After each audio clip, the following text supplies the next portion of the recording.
Sandy here. Welcome back to my channel. I am super excited. I am going deep into my stash of photos, and I have this photo from July 1984. Now, this is me riding some Triceratop dinosaurs, and I honestly don't know if this is King's Dominion or if this is Hershey Park. I could not tell you. It was one or the other because as a child we used to go to them pretty often. So I have this, and the whole reason why I went digging for that photo is because I wanted to use the April Inspiration box stamp set, which are these awesome dinosaurs and some birthday things. Wasn't a birthday, but I am going to use the dinosaurs, and this volcano has really inspired me to do something, so I'm going to try something. I've also pulled a couple other products, Judy's Wreath, this, which is one of my favorite letter stamp sets, the Bold Alphabet Lowercase Outline and Fill. It's actually on sale, so go check it out. And then which one is this called? Extra Sentimental. I plan on using some of these for my title. And then I have just a piece of khaki colored cardstock, and then this piece of Photoplay paper, Crazy for You, which I also got on the Brutus Monroe site. So let's see what I can do. Okay guys, so the first thing I did was use that stamp set as inspiration for my volcano. So I drew it out with a pencil, and I actually kind of copied some of the lines that are on it from the stamp set. Now I am using the mushroom velveteen glaze, and I'm just placing it on with a palette knife.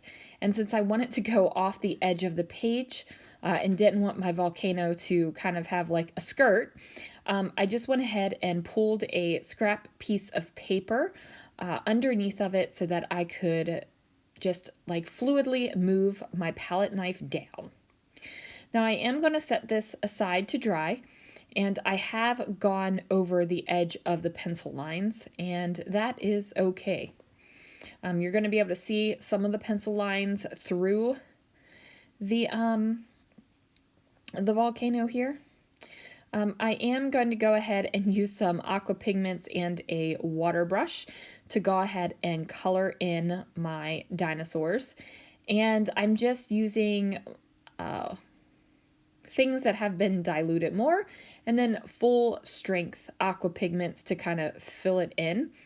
And I do just an ever so slight amount of shading, but you guys, I don't claim to be a watercolor artist at all. I just claim to make the things happen that I like. Now, since I am going to fussy cut out these dinosaurs, I don't really have to be super careful about going over the lines.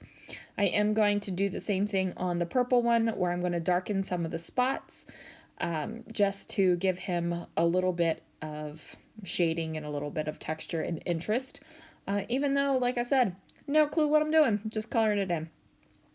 So I'm going to cut out my volcano, and then I am going to glue that bad boy down on top of this paper.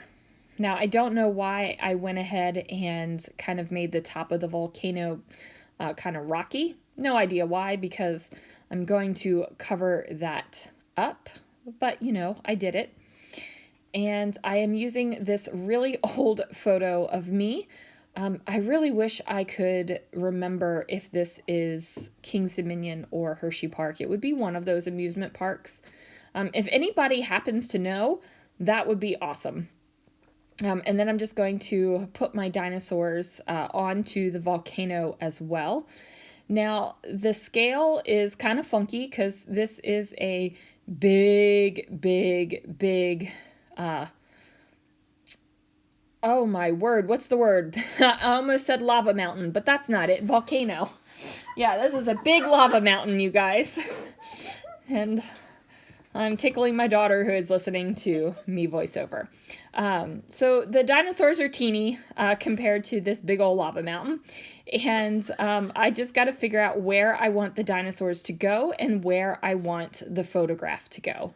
Now, I was thinking that I wanted the photograph on the right-hand side because the volcano is a little bit crooked. It's dipped in a little bit more there, but I just decide to make the top before I go ahead and figure out where that photo's got to go.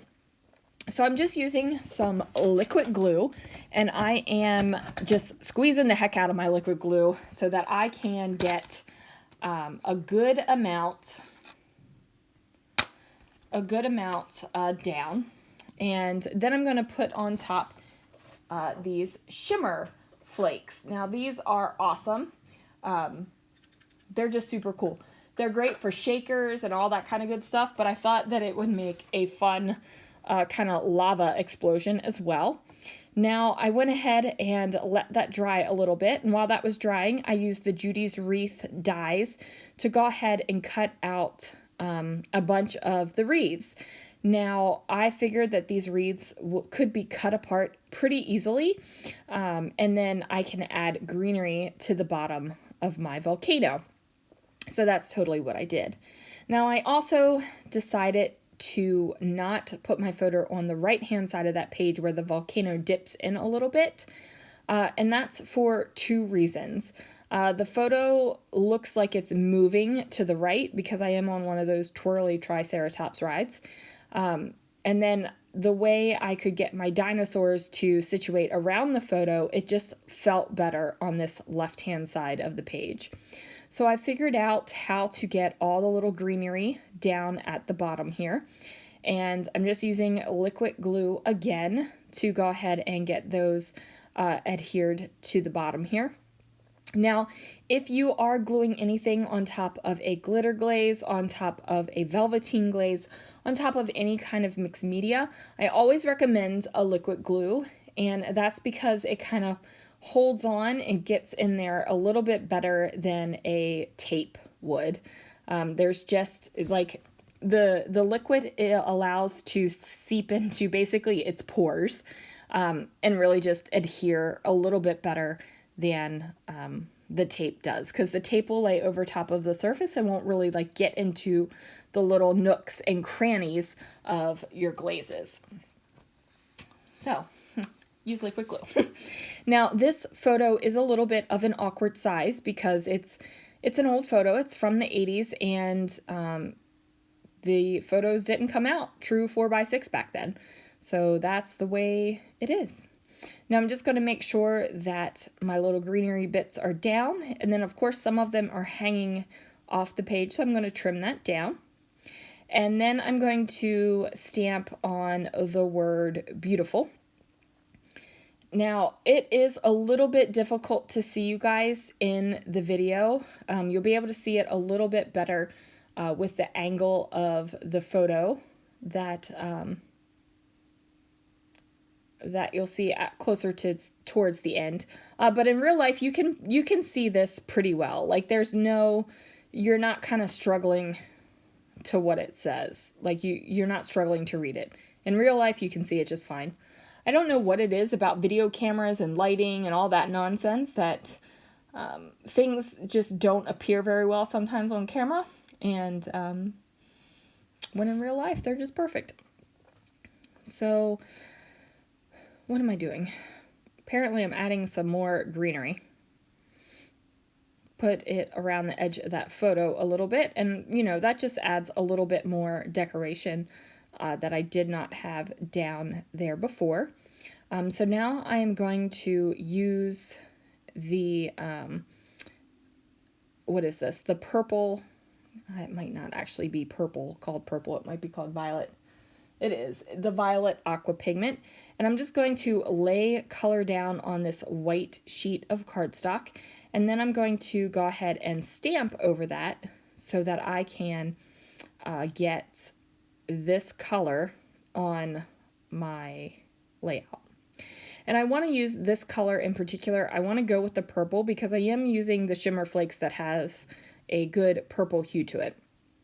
I do use my heat tool to just go ahead and dry it a little bit. And then of course the paper is going to curl some. That's okay.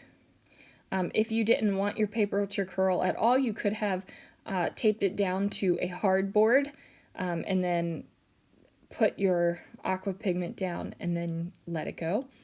Now I am using one of my favorite letter stamps ever. And this one is actually in the sale that is going on. I'm not sure if the sale will still be going on by the time this video goes up. If it's available, I'll put it down in the description below. So that's where we are. So I'm going to go ahead and pick out all of my letters and place them down here, and I'm just going to stamp them all together. I'm not going to stamp them really in any kind of thought process other than these are the letters I need to use, so these are the letters I'm going to stamp. Now the brilliant thing about this stamp set and its capital counterpart is that there are multiples of the stamps. So if you did want to stamp directly on your project and you wanted to, say you wanted to spell out the word cassette, don't know why you'd want to, but you know, there's multiple double letters in that word. So you can go ahead and stamp that all out together in one word. You don't have to worry about finagling in that second S. You just don't have to do it. So I go ahead and stamp those out, and then I fussy cut them. And so it says, I lava you, beautiful dinosaur. And I was 4 in this this photo, and I remember going to the amusement parks, and I remember loving the rides. I especially remember the Ladybug roller coaster, and I know for sure that one was at Hershey Park. Like I said, I don't know where this one is. And then I go ahead and add some little kind of lava lines, and I add liquid glue to the edges of them, and I grab the silver prism sequins, and I go ahead and put those down on the edges of the lava lines, just to give it a, like, the, I don't want you to think that the volcano is just like there. I want you to think that there's a little bit of hissing and spitting from it. Not that it is completely erupting, but there's a little bit going on. There's a little pshoo pshoo going on. You know what I mean? So that is why I decided to go with that. And then I add on some more little bits of glue, and I'm also going to add some more of those shimmer flakes onto the glued areas. So it's not just the sequins that are pshoo pshoo pshooing out of the lava mountain. It's going to be the little sparkly bits too. So there it is, you guys. Thank you so much for watching. Thanks for going down memory lane with me as I scrapbooked a photo from my childhood, and I will see you guys again real soon for another video.